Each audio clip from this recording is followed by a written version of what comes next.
mouth. 2 balls and a strike to count on Taylor. Reyes fires, swinging a drive, deep left field. This is one back. Welcome up. Chris Taylor.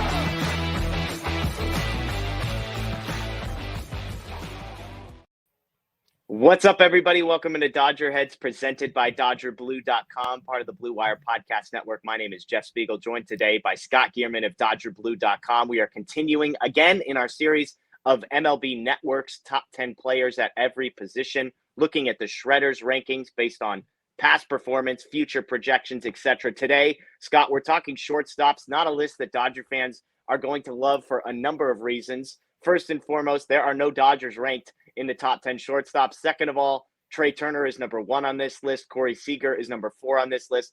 And oh, by the way, 3 of the guys they could have signed in free agency come in at number 2, number 3, and number 6 on this list. So, Scott, when you look at this list, and we'll get to Gavin Lux and whatnot, is there a little bit of what could have been for you when you look at that top 6? Oh, man, there's a lot of what could have been, what should have been. Well, probably. It just highlights more after the offseason played out how much Andrew Friedman and the Dodgers probably wish they extended that offer to Corey Seager. Yeah, Corey Seager, again, 4th on this list. Yeah. Trey Turner 1st. You've got Correa and Bogarts 2 and 3. You've got Dansby Swanson 6. But the Dodgers have made a conscious decision, whether it was for financial reasons or not. We'll probably never get the truth about that. In that Gavin Lux, former top 5 prospect, second baseman last year, is going to shift over to shortstop. They have expressed incredible amounts of confidence that he can handle it defensively, which I think is most people's sort of biggest concern. I think there's a mental side. Can he handle the position defensively while also producing offensively? Where are you at on Gavin Lux, the player, and how you're feeling about things as we head into spring training here with the regular season just around the corner? I've tended to trust Andrew Friedman and like their evaluations of players and, which roles they, line up with.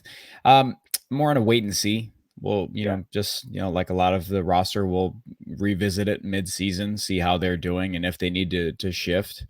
And the more I look at the free agent shortstop class of 2024, I'd hate to do that just because we'd like to believe that Gavin Lux, like somebody can cement themselves at that spot.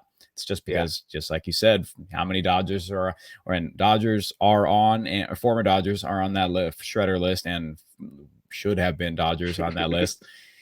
Who can fill that spot? And it's a very light class in 2024. Yeah.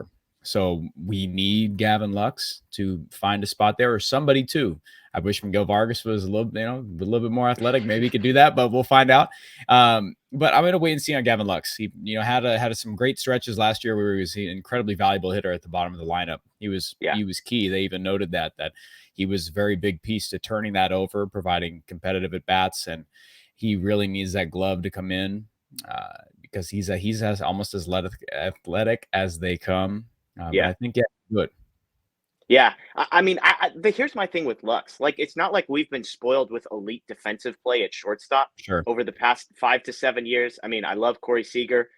At best, you could make the case he was an average defensive shortstop. Trey Turner, athletic, of course, but there always felt like there were those big mistakes in big moments. And so, again, I would put him in the average to below average category. So when I look at Lux, like, I would just encourage fans, at least the way I'm looking at it, is what is the bar of success? I think if Gavin Lux gives you average defense at shortstop, you mentioned he has the athleticism to do that. I think the arm is the greatest concern on the outside. The Dodgers don't appear to be concerned. At least they're not saying that out loud.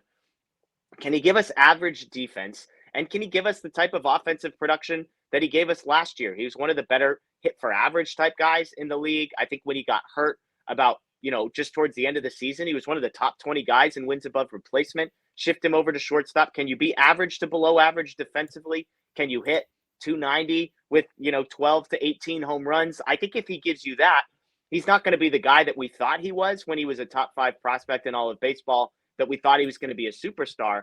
But I think if he just holds down the position and gives you like 15th best shortstop in all of baseball, A, I think he's capable of that. And B, I think that would be good enough. Am I crazy, Scott? No, absolutely not. I think that there's enough around the Dodgers roster that they can have Gavin Lux sort of find himself. He's still young, 25 years old, and he's got enough time to really mature, come into his own. I'm going to I'm going to give him a little bit of a leash. I'm going to give him some leeway there, let him step into that role, find a little bit. Yeah, you're not crazy for thinking that. And the other piece that we just have to mention while we're talking shortstop is Miguel Rojas is on the roster, and he feels like it's a high floor, low ceiling guy. Like if Rojas goes in to play shortstop, we know what we're getting. He's going to be really good defensively, above average defensively. Offensively, probably not much. He's your number 9 hitter for sure if he's in the lineup, I would imagine. And yet, there's maybe a little upside. He has had some offensive seasons where he's performed well. He was apparently injured last year, got that fixed. So there's possible the Dodgers tweak a couple things. He gets healthy. I mean, do you think Miguel Rojas at any point is really kind of quote unquote challenging Gavin Lux for reps at shortstop? Or do you think Gavin Lux gets a long enough leash, first 40 or 50 games, performs well enough that it's like, hey, this is our everyday shortstop. Rojas is just going to be kind of the utility guy that fills in everywhere else. I think the hope is that Gavin Lux can take it over every day, but the fact that they brought in Rojas and immediately gave him and like extended him right away, provide he's the veteran veteran glove in the infielder that they needed. They needed someone that's had some success defensively, and I think that already it's paying dividends to their young players. He's already worked with Miguel Vargas in the offseason right away. I think that's phenomenal. I'm very happy that they're really this new crop, they're kind of allowing them to come in and give them a little bit of a landing strip, something we haven't seen in a few years, like with a possibly Outman, Vargas, really Lux. We're going to still give him that because he's been kind of roadblocked a little bit.